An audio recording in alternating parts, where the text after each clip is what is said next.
जब ये आंदोलन वहाँ पर शुरू हुआ था तो हमने इनका सहयोग किया था, साथ में खड़े भी हुए थे। लेकिन अब समस्या ये आ रही है कि हमारे जो सोनीपत वासी हैं उनके अपने रोजगार प्रभावित हो रहे हैं, छात्रों की पढ़ाई प्रभावित हो रही है। एक महिला की मृत्यु हुई थी, ठीक है, तो डॉक्टर का कहना था टाइम से आ जाते तो 25 की थी, 20 मिनट 25 मिनट का जो हॉस्पिटल था उसके काफ़ी टाइम लगा। 135 दिन हो गए हैं किसानों को वहाँ बैठे हुए। जितनी भी दुकानें हैं सारा कुछ वहाँ पे बंद है। आप लोगों को अपने बच्चों को स्कूल भी भेजना होगा, सारा घर बार सारा कुछ आपको देखना होगा, ना आपको सरकार कुछ दे रही है। तो आप कैसे घर बार कैसे चला रहे हैं? जो वहाँ से 15 मिनट का रास्ता था वो 1.5 घंटे में कन्वर्ट हो गया। तो वो जो 30 मिनट का जो रास्ता था वो 3 घंटे में हो गया। उसका समय का नुकसान हुआ, पैसे का नुकसान हुआ। स्टूडेंट है या रेडी पटड़ी के मजदूर के लोग हैं या जो दुकानदार हैं, उससे अलग भी बहुत से लोग हैं जिनका आना जाना होता है, पेशेंट हैं, ठीक है, वो क्या करें? अगर कस्टमर को जाना है तो वो सुविधाजनक जगह जाए। क्यों वो घंटों जाम में फंसेगा? क्यों वो आर्ग्यूमेंट करेगा किसी से? वो अपना जहाँ से उसको सामान मिलेगा वहाँ से लेगा। सरकार की बस की बात नहीं है और ना ही सरकार करना चाहिए। अगर इसको करना चाहती तो वो पहले दिन से लागू करती। सरकार शो तो यही करती है कि वो हर एक गरीब से गरीब बंदे का हर जगह पे हेल्प कर रही है। वो चाहे ट्रेन्स में ले लो, बसेस में ले लो, या उन्हें राशन कार्ड दे रही है और आधार कार्ड के साथ बहुत सारी चीज़ें कनेक्टेड हैं, वो तो ये शो करती है। तो आपका कहना है कि सरकार कुछ नहीं दे रही आपको?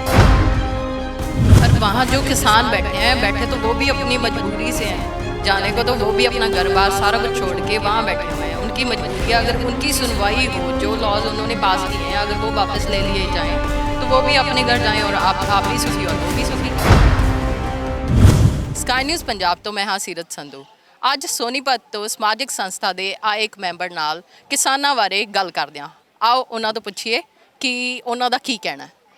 ਹਾਂਜੀ, मेरा नाम विकास है, मैं राष्ट्रवादी परिवर्तन मंच का प्रतिनिधि हूँ और आज हमारी जो ये प्रेस वार्ता थी ये इसी मुद्दे पे की गई थी कि आज किसान आंदोलन को चलते हुए 135 दिन हो चुके हैं और इस मुद्दे पर जैसे अब सभी जानते हैं कि सरकार और किसानों की बातचीत बंद हो चुकी है, तो अस्थायी हो चुका है ये आंदोलन। ऐसे में जो हमारे सोनीपत वासी थे उनको बड़ी समस्याएं आ रही हैं। स्टार्टिंग में जब ये आंदोलन वहाँ पर शुरू हुआ था तो हमने इनका सहयोग किया था, साथ में खड़े भी हुए थे। लेकिन अब समस्या ये आ रही है कि हमारे जो सोनीपत वासी हैं उनके अपने रोजगार प्रभावित हो रहे हैं, छात्रों की पढ़ाई प्रभावित हो रही है, दुकानदार के पास में कस्टमर नहीं आ पा रहा और पेट्रोल पंप के लिए कस्टमर नहीं आ पा रहा। तो इस तरह के जो मुद्दे हैं जो अभी तक इग्नोर किए गए थे, किसानों की अपनी समस्याएं हैं वो आंदोलन करें, सरकार की अपनी पॉलिसी है वो लागू करें, हमें कोई एतराज़ नहीं है। लेकिन जो हमें समस्या है, जो हमारी दिन प्रतिदिन जो साथी हैं जो खस्ता हालत में जाते जा रहे हैं, जिनके पास में अभी अपना घर चलाने तक के भी पैसे नहीं बचे हैं, तो उन लोगों के प्रतिनिधि के रूप में हमने आज यहाँ पर प्रेस वार्ता की थी। तो आप अपना रोज़गार कैसे चला रहे हो? जैसे कि आपने बताया 135 दिन हो गए हैं किसानों को वहाँ बैठे हुए। जितनी भी दुकानें हैं सारा कुछ वहाँ पे बंद है। आप लोगों को अपने बच्चों को स्कूल भी भेजना होगा, सारा घर बार सारा कुछ आपको देखना होगा, ना आपको सरकार कुछ दे रही है। तो आप कैसे घर बार कैसे चला रहे हैं? देखिए, मैं अगर व्यक्तिगत बात करूँ तो मैं एक संस्था का मेंबर हूँ, ठीक है, और जो हमारे साथ में भी साथी आए हुए हैं RWA के रिप्रेजेंटेटिव हैं जिनके बिल्कुल सामने ही आंदोलन चल रहा है, ठीक है, हमारे से तो कुछ दूरी पे है, हम तो एक संस्था के प्रतिनिधि हैं, लेकिन जिनको बिल्कुल सामने आंदोलन है, उनका घर, उनकी दुकान और वहाँ से थोड़ा दूर पे उनकी फैक्ट्री, तीनों चीज़ उनकी वही है।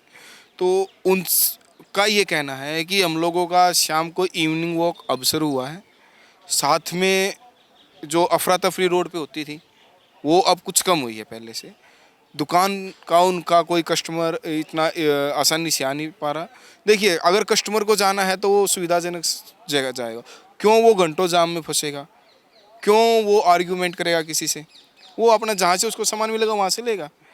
जो 10 मिनट का रास्ता या 5 किलोमीटर का रास्ता था अब वो 35 किलोमीटर 15 किलोमीटर में कन्वर्ट हो चुका है। जो एक्स्ट्रा पैसा खर्च है वो क्यों करेगा? और वहाँ जो किसान बैठे तो वो भी अपनी मजबूरी से हैं।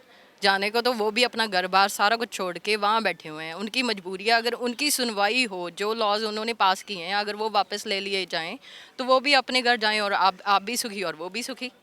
अगर मैं ये कहूँ कि ठीक है, मैं किसानों की मांगों से एग्री करता हूँ, उनका समर्थन करता हूँ, ऐसे में तो कानून रद्द नहीं हो जाएंगे।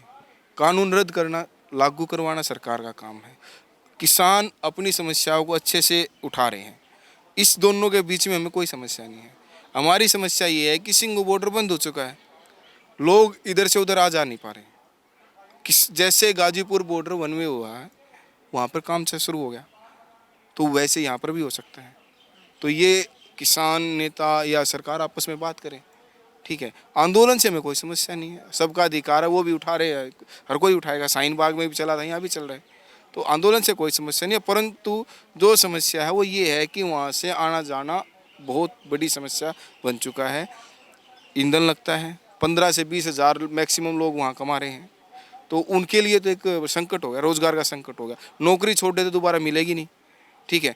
बेरोजगारी इतनी है, उसी नौकरी को कैसे कंटिन्यू करेगी, खर्चा, घर का खर्चा नहीं निकल पा रहा। तो ये विषय है हमारा। तो आपको ये नहीं लगता ये सारी बातें आपको एक बार सरकार के सामने रखनी चाहिए ताकि वो आपको रोजगार के लिए कुछ कुछ अमाउंट, आपको कुछ पैसे महीने 2 महीने जैसे कुछ ना कुछ हर बंदे को दे? मेरे को नहीं लगता कि यहाँ पर कोई होगा जो ये जानता होगा कि बॉर्डर बंद होने से किसी को कोई समस्या नहीं है। सुप्रीम कोर्ट का 4-5 दिन पहले एक गाइडलाइन आई थी बॉर्डर खुलवाने के ऊपर। ऐसा कोई नहीं है जो ये नहीं जानता भाई समस्या नहीं है। सरकार क्या विचार कर रही है, हम सरकार में नहीं है, हम सरकार की थॉट नहीं बता सकते। लेकिन जो आपने पूछा था कि भाई फाइनेंशियल है, ठीक है, वो इंडस्ट्रीज़ को तो मिल सकता है, उनके पास में तो अपना रजिस्ट्रेशन है, रोज़गार है। जो रेडी पटरी वाले लोग हैं, प्रवासी मजदूर हैं, जिनके पास में अभी तक यहाँ के आईडी कार्ड नहीं है, वो अपने बिहार के, यूपी के, उनको कैसे मिलेगा? इतनी बड़ी संख्या को एकदम से राहत देना सरकार की बस की बात नहीं है, और ना ही सरकार करना चाहेगी। अगर इसको करना चाहती तो वो पहले दिन से लागू करती। पर सरकार शो तो यही करती है कि वो हर एक गरीब से गरीब बंदे का हर जगह पे हेल्प कर रही है। वो चाहे ट्रेन्स में ले लो, बसेस में ले लो, या उन्हें राशन कार्ड दे रही है, और आधार कार्ड के साथ बहुत सारी चीज़ें कनेक्टेड हैं, वो तो ये शो करती है। तो आपका कहना है कि सरकार कुछ नहीं दे रही आपको? नहीं, सरकार ने अभी तक कुछ ऐसा अनाउंसमेंट किया ही नहीं। और दूसरी बात, हमें ये भी पता आगे करेगी भी नहीं। ये मुद्दा दिल्ली की तरफ से जो लोग यहाँ पे सोनीपत काम करने आते थे उनको भी प्रभावित कर रहा है, जो सोनीपत से दिल्ली जाते थे उनको भी प्रभावित कर रहा है। सेम टिकरी बॉर्डर का है, ठीक है।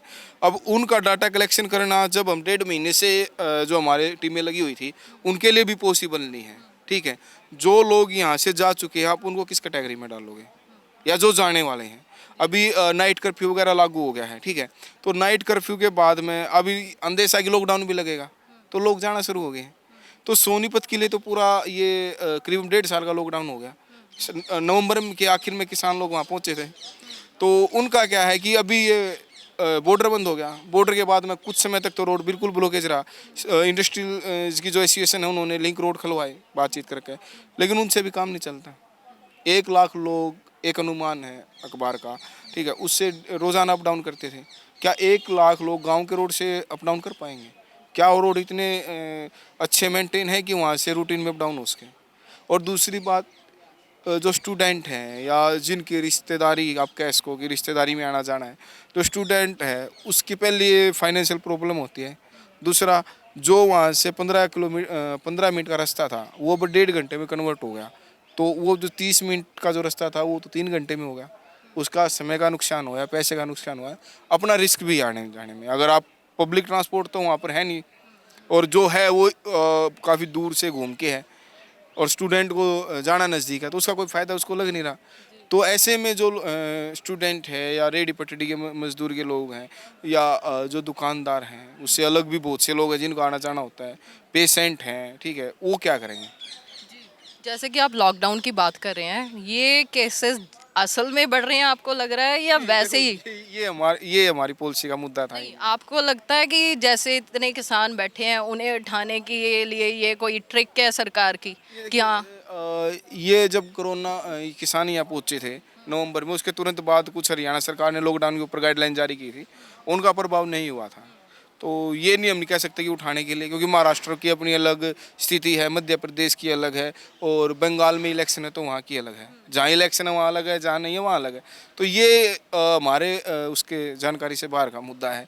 लेकिन इतना ज़रूर है कि हम नहीं चाहते कि किसान अपना आंदोलन वापस ले, अपनी लड़ाइयाँ लड़े, जहाँ तक वो लड़ सकते हैं वहाँ तक ज़रूर लड़े। लेकिन इतना ज़रूर है कि जो हम लोगों की परेशानियां उस पर भी गौर करें। 135 दिन हो चुके, आपके घर के सामने कोई अगर एक 10 मिनट के लिए भी गाड़ी पार्क कर दे तो बुरा हाल हो जाता है आदमी का गुस्से से, और वहाँ 135 दिन हो चुके हैं। जी जी। और आप बताएंगे कि सोनीपत के, दिल्ली के, आपके यहाँ के लोग भी आंदोलन में हिस्सा ले रहे हैं? हाँ बिल्कुल ले रहे हैं, जो लोग उनके समर्थक है। देखिए कोई ये गांव एक आध व्यक्ति से तो बनता नहीं है, हजारों व्यक्ति हैं। और बॉर्डर क्योंकि वहाँ पर सिंह बॉर्डर के नज़दीक दिल्ली का होने का कुछ फ़ायदा था, तो उससे वहाँ की संख्या ज़्यादा है। तो जो आंदोलन के समर्थक है वो हिस्सा ले रहे हैं, वो अपनी मर्जी से ले। हम किसी को ये नहीं कह सकते कि आप आंदोलन का विरोध करो या समर्थन करो, क्योंकि हम खुद इस पॉलिसी में नहीं है। हम तो ये कहते हैं कि जो समस्या आ रही है उनको तो एक बार इग्नोर वो उठाओ ना। जो समस्याएं अब तक इग्नोर करी गई हैं सरकार के द्वारा, ठीक है, तो वो उनको थोड़ा उजागर करने के लिए हमने ये प्रेस वार्ता की थी। और आपका इन बिल्स के बारे में क्या कहना है? आपको लगता है मोदी सरकार ये बिल्स वापस लेंगी? एक चीज़ बता रहा हूँ, मैं किसान नहीं हूँ और ना ही मैं सरकार हूँ, तो मैं ये नहीं कह सकता कि बिल अच्छे हैं या बुरे हैं, ना ही मैं ये कह सकता ये पॉलिसी अच्छी बुरी है। ठीक है, सरकार जब आती है तो अपना मैनिफेस्टो लेके चलती है, ठीक है, उस मैनिफेस्टो में उसकी कुछ पॉलिसी होती है जिनको वो लागू करवाती है सख्ताई से। और किसान जो हैं वो अपनी रोज़गार कह लो या अपनी खेती बाड़ी के बारे में हमसे ज़्यादा जानते हैं, तो उनकी जानकारी को मैं खुद में तो इन्वॉल्व नहीं कर सकता। लेकिन मैं ये जानता हूँ रोड बंद है, आने जाने में समस्या है, उसी के लिए हम लोग आए हैं बस। इसके अलावा आपको कोई और दिक्कत आई हो? दिखते तो हैं, अब मान लो एक पेशेंट है हमारे साथ में आए हुए हैं, उस RWA में एक महिला अभी एक महिला की मृत्यु हुई थी, ठीक है, और डॉक्टर का कहना था टाइम से आ जाती तो बच सकती थी। 20 मिनट 25 मिनट का जो हॉस्पिटल था उसमें काफ़ी टाइम लग गया, ठीक है। तो इस तरह की समस्याएं तो हैं, वो तो नो डाउट इसमें तो क्लियर है ये।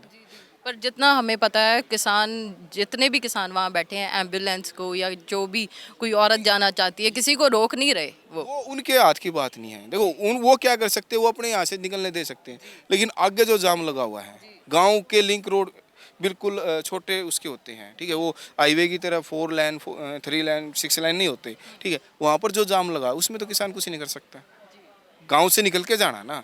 कई बार हमने ऐसी कुछ घटनाओं का भी जिक्र किया था, गांव वालों ने ही अपने रोड बंद कर दिए। भाई हैवी ट्रैफिक हो चुका, हमारे रोड तो इतने हैवी ट्रैफिक के लिए नहीं बने, ठीक है, वो इनका मटेरियल इतना अच्छा नहीं है, तो वो उसमें किसान कुछ नहीं कर सकते। जी जी शुक्रिया। कैमरामैन अमन दे नाल मैं हाँ सीरत संधू।